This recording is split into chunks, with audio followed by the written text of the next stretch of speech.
ಒಂದು ಇರುವೆ ಅಧ್ಯಕ್ಷರೇ, ಅದು ದೆಹಲಿಗೆ ಹೋಗ್ಬೇಕು ಅಂತ ಪ್ರಯತ್ನ ಮಾಡ್ತಾ ಇದ್ದೀನಿ. ಯೋಚನೆ ಅದು ಹೋಗ್ಬೇಕಂದ್ರೆ ಎಷ್ಟು ಜನ್ಮಗಳು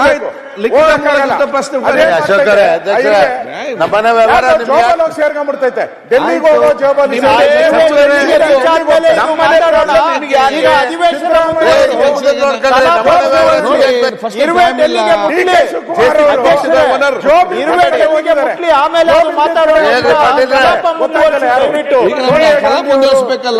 ಅವ್ರ ಜೊತೆ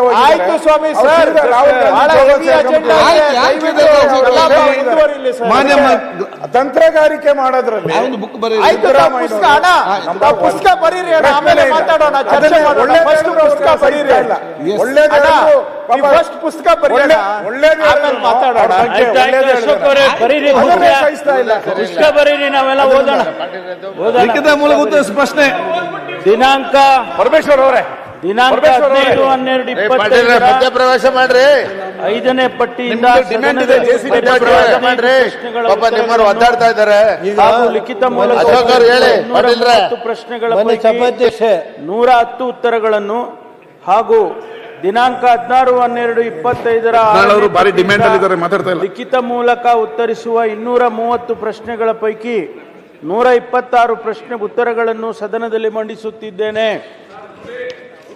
ಈಗ ರಾಯರೆಡ್ಡಿ ಸರ್, ಒಂದು ನಿಮಿಷ ಸರ್. ಒಂದ್ ದಿವಸ 110, ಒಂದ್ ದಿವಸ 120. ಈ ಮಿಕ್ಕಿದ ಕ್ವಶನ್ಸ್ಗೆಲ್ಲ ಉತ್ತರ ಎಲ್ಲಿ? ಈಗ ನಾನೆಲ್ಲ ಬರೋದೇ ಇಲ್ಲ ಸರ್. ಆಗಸ್ಟ್ 21ನೇ ತಾರೀಕು ಕೊಡ್ಬೇಕಾಯ್ತು ಉತ್ತರ. ಇದುವರೆಗೂ ಬಂದಿಲ್ಲ.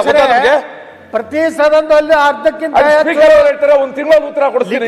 ಪ್ರಶ್ನೆಗಳು ಆಯ್ತು ಸರ್. ಮಾನ್ಯ ಮುಖ್ಯಮಂತ್ರಿ ಆಫೀಸಿಗೆ ಕೊಟ್ಟಂತ ಕೊಡುದಿಲ್ಲ ಅವ್ರ ಮೇಲೆ. ವಿಧಾನಸಭೆಯಲ್ಲಿ ನಾನು ಕೇಳಿದ್ದೇನೆ. ಈಗ ನಾನು ಸರ್ಕಾರ ಮತ್ತೆ ಸಚಿವರಿಗೆ ಹೇಳಿದಿಷ್ಟೇ, ಬರ್ತಾ ಇಲ್ಲ ಉತ್ತರಗಳು. ಒಂದು ಅವತ್ತಾಗ ಸರಿ, ಕೆಲವೊಮ್ಮೆ ಪ್ರಶ್ನೆಗಳು ಕೂಡ ಅಂತ ಉತ್ತರ ಇರ್ತದೆ, ಎಲ್ಲ ಕ್ರೋಢೀಕರಿಸಬೇಕು.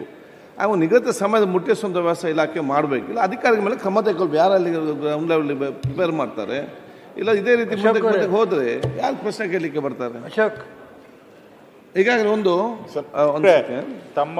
ತಮ್ಮಿಂದನೂ ಕೂಡ ಅಧಿವೇಶನ ಮುಗಿದ ನಂತರನೂ ಕೂಡ ತಮ್ಮಿಂದ ನಮಗೆ ಪತ್ರಗಳು ಬಂದಿದೆ. ಇದನ್ನ ಮಾನ್ಯ ಮುಖ್ಯಮಂತ್ರಿಗಳು, ಮುಖ್ಯ ಕಾರ್ಯದರ್ಶಿಗಳು ಸಂಪುಟ ಸಭೆಯಲ್ಲೂ ಕೂಡ ಇಷ್ಟು ಉತ್ತರ ಬಾಕಿ ಇದೆ ಅನ್ನೋದು ಚರ್ಚೆ ಆಗಿ ಸರ್ಕಾರ ಬಾಕಿ ಇರ್ತಕ್ಕಂಥ ಪ್ರಶ್ನೆಗಳಿಗೆ ಉತ್ತರ ಕೊಡ್ತಕ್ಕಂಥ ಗಂಭೀರ ಪ್ರಯತ್ನ ಮಾಡ್ತಾ ಇದ್ದೇವೆ. ಆದಷ್ಟು ಕೊಡ್ತಾನೂ ಇದ್ದೇವೆ. ಸಂಪುಟದಲ್ಲೂ ಕೂಡ ಇದು ಚರ್ಚೆ ಆಗಿದೆ. ಮುಖ್ಯಮಂತ್ರಿಗಳು ಸೂಚನೆ ಕೊಟ್ಟಿದ್ದಾರೆ, ಬಾಕಿ ಇರ್ತಕ್ಕಂಥ ಉತ್ತರಗಳು ಕೊಡಲೇಬೇಕು ಅಂತ. ತಮ್ಮ ಆಶಯ ಏನಿದೆ, ವಿರೋಧ ಪಕ್ಷದ ಆಶಯ, ಅದಕ್ಕೆ ನಾವು ಬದ್ಧರಾಗಿದ್ದೇವೆ. ನಮ್ಮ ಎಲ್ಲ ಪ್ರಯತ್ನ ಮಾಡಿ ಉತ್ತರ ಕೊಡ್ತೇವೆ. ನಾವು ಉಪಸಭಾಪತಿಯವರ ಅಧ್ಯಕ್ಷತೆ ಒಂದು ಕಮಿಟಿ ಮಾಡಿದ್ವಿ. ಇದಕ್ಕಾಗಿ ಒಂದು ಕಮಿಟಿ ಮಾಡಿದ್ದೇವೆ ಲಾಸ್ಟ್ ಟೈಮ್. ಸೊ ಯಾರ್ದು ಉತ್ತರ ಅನ್ನೋದು ಈಗ ನಮ್ಮ ಸೆಷನ್ ಆದ ನಂತರ ಕೂಡ ಬರೆದಿದ್ದಾರೆ. ಆ ಕಮಿಟಿಗೆ ಒಂದು ಅರ್ಜಿ